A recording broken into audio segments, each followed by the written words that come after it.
Hello and welcome to GreenFleet Talks. My name is Kate Armitage and I'm your host for our discussion today. I'm delighted to be joined once again by Lee Brown, Head of Ozone and Managing Director of Interactive Fleet Management at the Grosvenor Group. Hi Lee. Afternoon, Kate. Today, Lee and I are discussing SMEs and how we make sure they're not left behind in the journey to zero emission vehicles. So Lee, we all recognise the importance of zero emission vehicles as part of our net zero commitments. And SMEs play a big part in that. In your experience, what are SMEs telling you are the main reservations that they have and how are you addressing them? So I guess I think for SMEs, cost is still of concern. They don't necessarily have the time and resource in house to perhaps seek out the relevant information, particularly around costings. That it's easy to look at the PLMD list price of some of these electric vehicles and think, oh, we can't afford them. So from that perspective, we spend an awful lot of time with our customers, helping them look at the total cost of ownership versus just simply looking at the purchase of the vehicle. I think reallocation is another issue as well. They don't necessarily have the large pool of drivers that the larger organisations have, and I think there's a bit of concern there in that if an employee leaves, and they've ordered themselves a battery electric vehicle with a comparatively higher contract rental than a petrol or diesel equivalent. It might not be so easy for them to reallocate that to another member of staff. It might be that they may not have off-road parking, or it's their only family vehicle. So there's certainly concerns around reallocation as well. I think car policy again, it's not just a case of adding battery electric vehicles to your fleet. There's certainly policy considerations there as well, and it might be that it's just perceived it's an additional headache. It's something else that they may have to pay for advice for as well to get their car policy up to date to ensure that they're covered and protected for the introduction of electric vehicles. They don't always have the off-road parking as well that large organisations have. Yeah. It might be that they have shared premises, shared parking with other organisations. There's issues around certainly about the infrastructure and workplace charging. Again, we have this conversation more and more now. I think people think that to have a battery electric vehicle, you must have a charge point at home and you must have a charge point at work. Well, you don't really need either. Public charge stations are everywhere. They're readily available. There's more and more of them, and it's unlikely that you'll have a driver that won't have access to a charge point at work or at home. So there's ways that you can get around certainly the infrastructure concerns as well. And your point about reallocation, Lee, is it is an interesting consideration because the way you've explained it is much harder to absorb when you've got a smaller employee base. If you do have to reallocate a vehicle, it's much harder to absorb that if it is, for example, a full battery electric. Is there a way to overcome that? Can the vehicle be returned to you? Of course, the vehicles can always be returned, and certainly at Grosvenor we take a very fair approach to any termination charges that may be incurred by the organisation. Interestingly, at the moment, we are in an unusual area where the used car values particularly for battery electric and plug-in hybrid vehicles are so high. The termination charges at the moment would be very, very small, if any, because the vehicles are holding their value. I mean, interestingly, we had a used car driver a few weeks ago that wanted it was a BMW X5, so it's an expensive car. but he was happy to pay £5,000 or £10,000 more than the basic list price Wow. for a car that was 6 months old with 5,000 miles on it, just because he could Okay. have it in a week rather than a year's time. So, And this so and this that this is a really positive message as well, you know, that the residual values are holding up so well, and the demand is outstripping supply.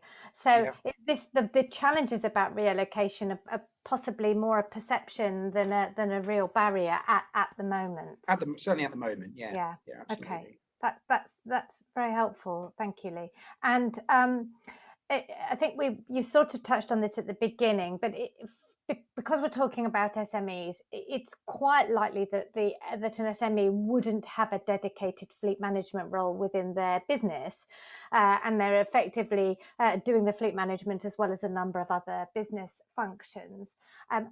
What problems does that throw up, and how can you support those fleets?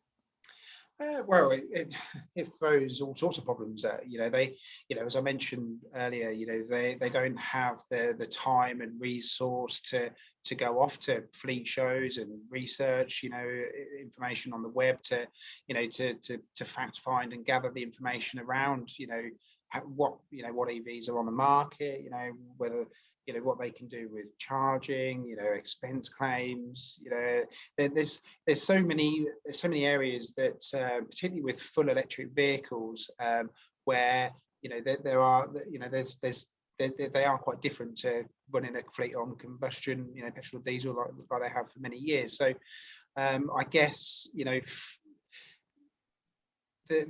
the problem they have is really it's a matter of time, because like you say, it's often somebody that's mainly responsible for, I don't know, it could be HR or finance or just general office admin, whatever. So the time is an issue. You mentioned that time to research all of these, all of the options that are out there. I think it's fair to say it is a full-time job. That the market is so fast moving that understanding what vehicles are out there, what the capabilities are, and even the pricing is definitely a moving feast. But so within the Ozone team, you have that knowledge, and you make that available to your clients. Yeah, absolutely, and that's why Ozone was created. It was to help.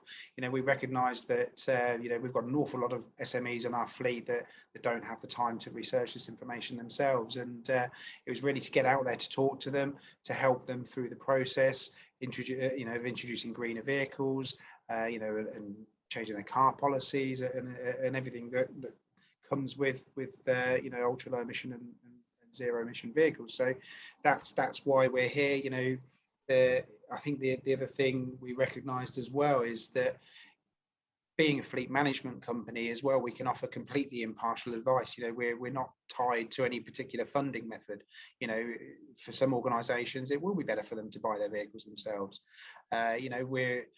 We don't necessarily have, we don't have an interest in whether the company is, happy to take the maintenance risk themselves. We can provide, full outsourced maintenance management as well. So well, we'll come on to that, Lee. So so I think certainly the fact that you are unbiased in terms of the technology and the vehicle types is a massive advantage, because a lot of fleets are historically have favoured a particular vehicle marque or brand over another, and that model doesn't necessarily work when you're talking about low emission vehicles in the same way, and you can advise on that.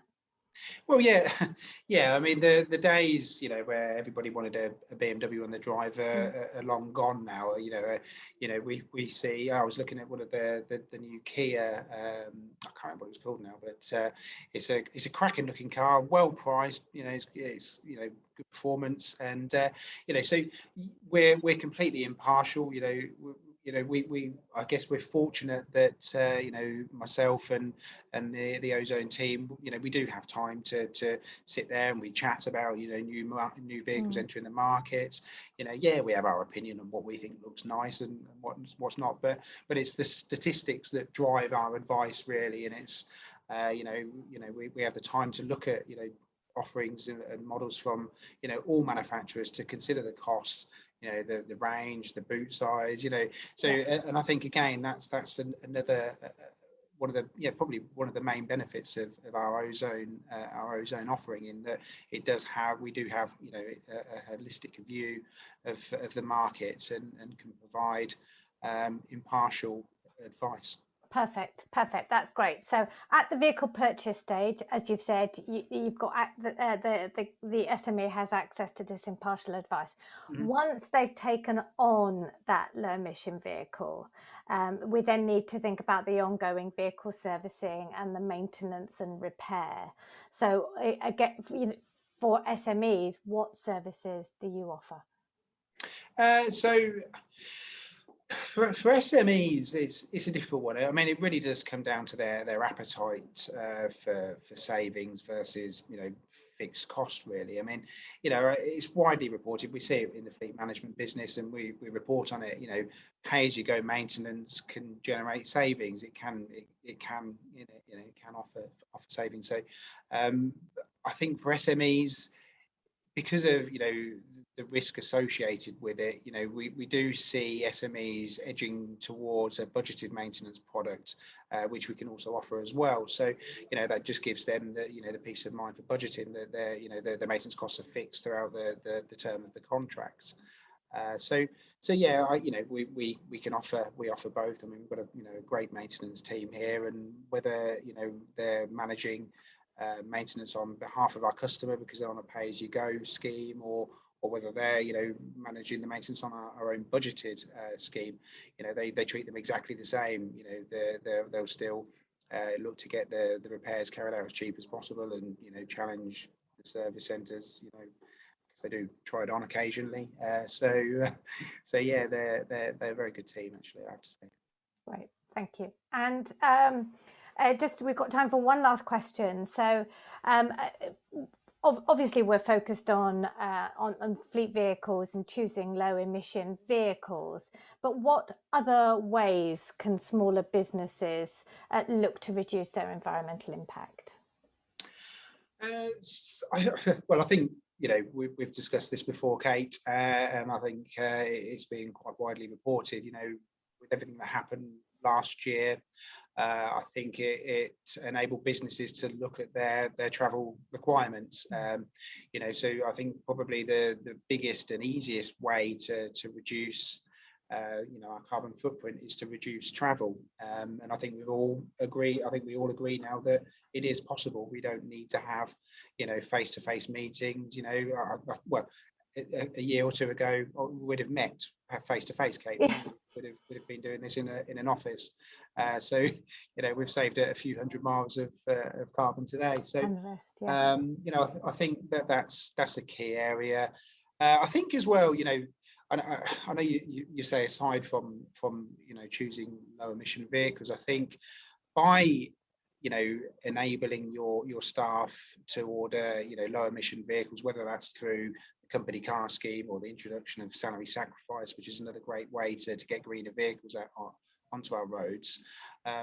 What it does do is it perhaps changes the organizational ethos as well, and it just gets people thinking more about reducing carbon and improving the environment. There's all sorts of things that organizations can do alongside that, with car sharing, mobility schemes. We can use reusable plastics, and there's so many small things that organizations can do to just generally create a greener culture within their organizations that employees take home as well. So I think culturally, yeah, I think organisations, there's more pressure now on organisations to become, greener. It's not just about greener cars. I know that's what we're here to talk about today, but yeah. I think, from my point of view, particularly for SMEs who are maybe more cost sensitive, a lot of the environmentally friendly solutions are actually saving money as well. So anything that can reduce miles travelled, getting people into public transport, that's just a win-win-win. It's a win for the company and it's a win for the environment. Absolutely. Yeah. Yes. Great. Well, thank you very much, Lee. As always, it's been a pleasure talking to you. Likewise. We all need to keep the focus on SMEs. They may need more advice and support when transitioning their fleet to low-emission vehicles. And companies like the Grosvenor Group have many tailored solutions. That's all we've got time for. Thank you very much, Lee, for joining GreenFleet Talks. You're welcome. Thank you for watching, and please tune in to GreenFleet 365 again soon.